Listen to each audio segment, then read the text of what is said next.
Welcome back, everyone, to Kerrigan and Company. Jay Allen keeping me company today. Leeza Gibbons is off the charts fabulous. Yes, she is a gem. She really is. I mean, her story, and I think it was so terrific. She shared that story about her mother, which is a very, I'm sure, hard story to tell. But I think it really was the perfect example of what we were talking about stigma. And I so appreciated her doing that. Yeah. I appreciate our next guest, too. And Jay, as I mentioned about Leeza, Jay also suggested our next guest because, again, Nick Lowery, unfortunately, belongs to the same club that you guys do. And that's the club of someone who has lost someone very close and dear to them, to Alzheimer's. Before we talk about that, though, for those of you who are in the Boston area, Nick Lowery may be a name that's familiar to you. Nick is a former NFL kicker. It's great for me. I'm from Missouri. Okay, so he was a Kansas City Chief. She's a fan. We got a fan girl. Yeah, for a long time, and I could be silly and just act silly about that. But for a portion of your career, you did play for the Patriots here in New England, Nick. We won both games. We played on national TV with Darryl Stingley. He had just been paralyzed, was still in the hospital in Oakland. We saw him in the hospital the day before the game, then played the first Sunday night game ever with the Monday night crew with Howard Cosell, Dandy Don Meredith, and Frank Gifford. Went down to the final minute and looked like I was going to have to kick a game-winning field goal, and then a guy named Steve Grogan rolled out to his right, ran down to the 2-yard line, and all I had to do was kick an extra point. And then we beat San Diego the next week, but they cut me. So I had a very brief time there, but it was a great team. And if Chuck Fairbanks had not said in the middle of the season that he was leaving to go back to Oklahoma, they would have had a shot. They had a good enough shot to have, top 4 teams in the NFL to go to the Super Bowl. And what year would that have been, Nick? I was 78. I was only 4 years old. I was going to say, you were very, very young. No wonder they cut kicker. You. Well, clearly, they may have been a good team, but they weren't good enough to see what you had yet to come. And wow, what a career you had. You played at the Jets, but you made your mark in Kansas City. And that's great for me because, I'm a huge Kansas City fan. Yay. Well, it was an interesting time. The 80s were up and down. Marv Levy was good, but not great until he came to the Buffalo Bills. But then when Marty Schottenheimer came, I'm really proud to have my name next to him on the Wall of Fame in Kansas City because he immediately filled up the stadium within 1 year. Yep. Immediately we're a tougher team, which shows a lot about what leadership is about, how it can change just like that without really a lot of change in personnel. And then we started going to the playoffs every year. So games that mattered, and I was 24 in a row in 90, led the NFL in scoring, 21 in a row in 1991, 22 for 24 in 92, Pro Bowl, game-winning field goals in the Pro Bowl, but who's counting? But I hope you are. For a great team, and if we had Patrick Mahomes, we probably would have gone and won some Super Bowls too. Yeah, absolutely. Well, Nick, I know you're the leading scorer for the Chiefs, right?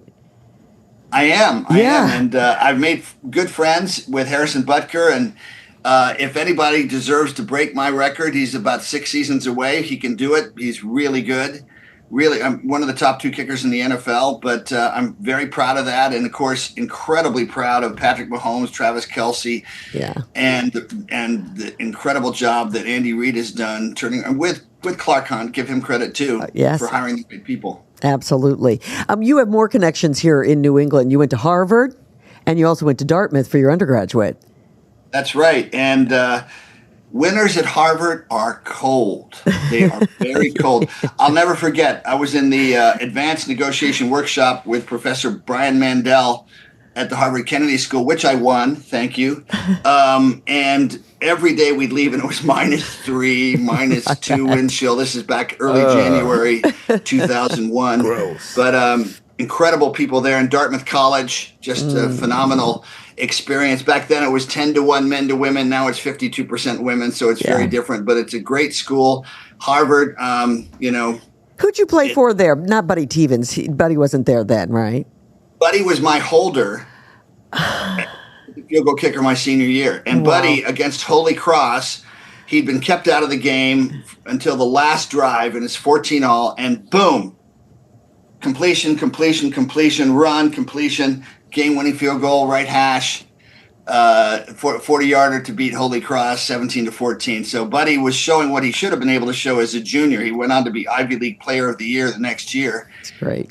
He won the Ivy Championship. So Buddy, unfortunately, you may know, died from the result of a very tragic bike accident. Yeah. And in fact, I went to an awards dinner given by New England sports media for Buddy, and I also went to the naming of the stadium now in his honor at Dartmouth, as it should be. So Buddy is one of the true great people you'll ever meet, and it's a great tragedy, but we can honor truly the kind of role model every head coach should look up to. Absolutely.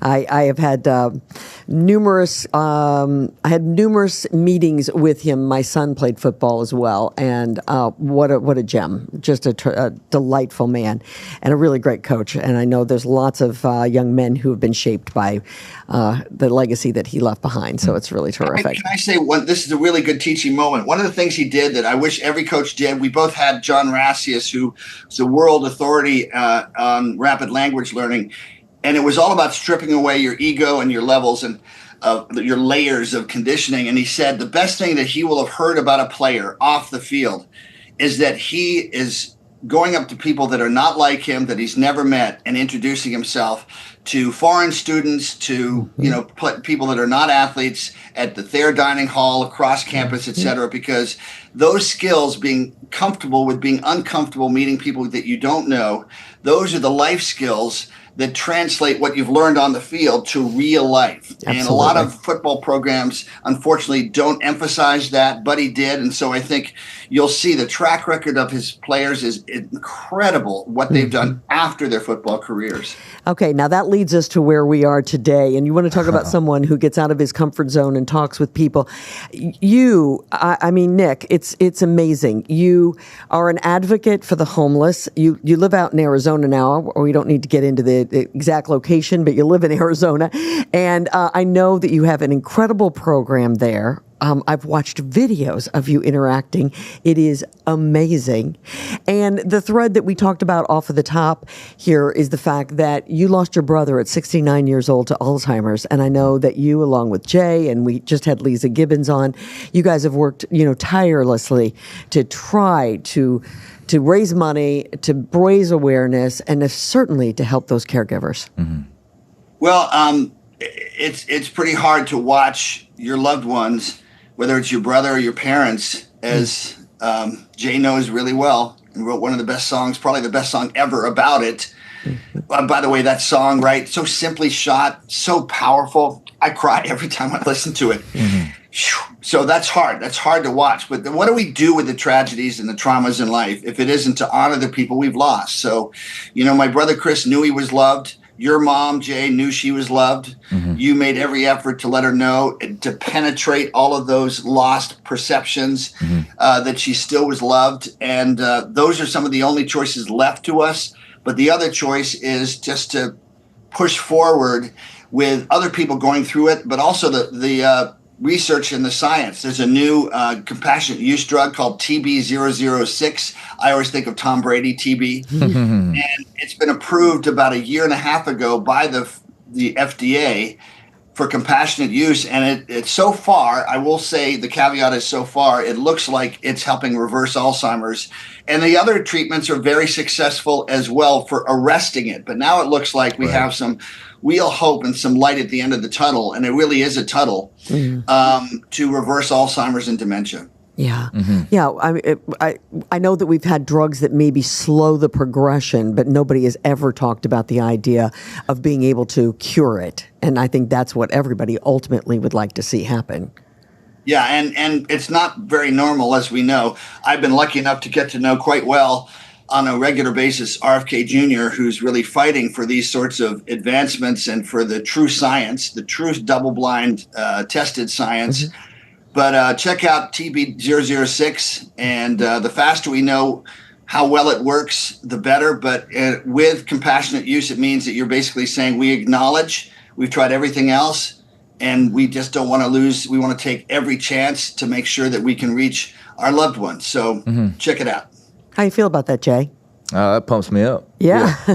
Well, outside of science and medicine, too, we've also learned that you can change your lifestyle. Let's talk about that. Very good. That is the reason why I live in the gym, why I eat clean, why I'm now sober. For a long time, I wasn't practicing what I preach. Right. While I was on stage or at these galas or fundraisers or charity events, I had a Yeti full of Tito's, and my manager and some other close people to me started holding up a mirror to my face, and that is a big reason why people get dementia. Is overconsumption of alcohol. Sure. So you can reverse dementia, and we've learned, we have friends. We did a Night of Hope tour last spring, sharing that message that you can do things right now, sleep longer, eat better, be active. Take care of your body. Yeah, you can take care of yourself without consuming modern medicine, but that also pumps me up as well. So everyone responds and reacts differently. Yeah. Nick, you've lived in a world where, the brain and dementia has been discussed constantly, thanks to many of your football brothers who have been hit in the head over and over again. Yep, Junior Seau, a dear friend, and another close friend was with him celebrating his 50th birthday with Junior. Left on a Sunday night, having been with him for 4 days, seeing no evidence of any depression, and then Junior shot himself in the chest, which, if you know the Samoan culture, what it did to that family and his children, you think about the living hell that they're going through. To some degree also, since your brain is sort of, the motherboard for everything else, you're diminished in your capacity to understand what's happening to you as well. But Jay is so important in the work that he's doing. We all have to do something. My NFL brothers, thank God for Chris Nowitzki at the BU Center study on concussions. I've hosted a bunch of events, a huge event with the premiere of the concussion movie years ago, to bring not only the neurologists like my friend Chris Giza, who's the head of pediatric neurology at UCLA. Chris Giza, remember that name, one of the true great people out there, people from Banner and Barrow, looking at it. And there is a lot of progress, but we just have to educate people about taking care of it. And a big part of that, you mentioned sleep, Jay, is the ability as we're kids to sleep through the night and the brain's natural washing and cleansing of the less important data and then storing the important data, which goes into deeper memory. And those are the things, I experience it too, that are harder to do as we get older. So it's not just sleeping through the night, it's also the quality of sleep. And so I believe with AI now that we're going to have in 5 years, mark my words, we're going to have incredibly more improved capacities to guarantee, to ensure deeper sleep that washes the brain and allows it to, with all the overload of details, and data that our brains are having to store, the ability to refresh itself as well. You've got a project coming up with Lee Steinberg. Let's talk about that. Well, Lee has just founded his own Lee Steinberg Foundation dedicated to brain health. I think Jay should be part of that. I'll be with Lee at the Sports Philanthropy Summit in late June in Chicago to talk about it. Lee was my agent for 10 years. I've been on his brain panels. He was the first one to notice Steve Young, Troy Aikman, Warren Moon, particularly as quarterbacks, because you're extended out there. You've got a blindside hit. You can't prepare yourself. And the level of repeated concussions. Absolutely. And that's the big thing is to get a second concussion after your brain's not fully recovered from the first is where you have permanent brain damage. So he's been a great leader in that. I like to think that I'm doing my part, but we all have to do it. And I really do believe we're making progress in arresting it and then beginning to reverse it. But people have to take concrete steps. And what happens is we wait too late.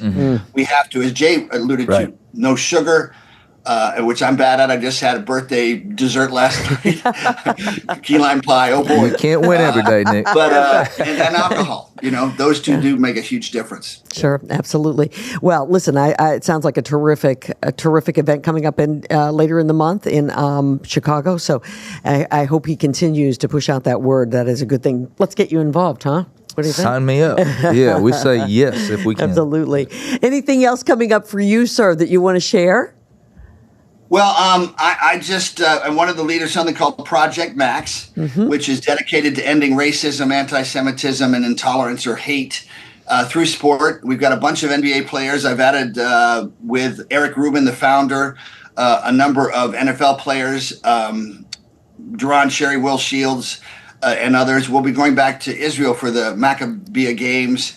Yes. But the most important part of that, as we did over New Year's with Tony Richardson, who is my teammate, another Chiefs Hall of Famer, Missouri, yay, is to support the hostage families, but also the Arab Druze communities that are Israeli Arabs that were unfortunately attacked by Hezbollah rocket, and 50 of their kids were blown up. 12, 10, and 11-year-olds were murdered on July 27th. So we'll go back to see them as well. Yeah. And just keep educating people, because as you all know, there is a tremendous amount of misinformation, disinformation, and really, where does Israel have to go, right? But in general, also the whole notion of hate and racism itself. And we'll be doing that not just in Israel, but all over the world. So we see each other, that we all deserve dignity and love. Fantastic. Nick, meeting you's been such a treat. Thank you so much for being a part of the show today. Continued success with all of the wonderful things. You were a fabulous football player, but you are taking that platform and turning it into something so incredibly positive. So congratulations to you. Thank you. And God bless you for your work. And Jay, you know I love you, buddy. Back at you, brother. All right. This is Kerrigan and Company.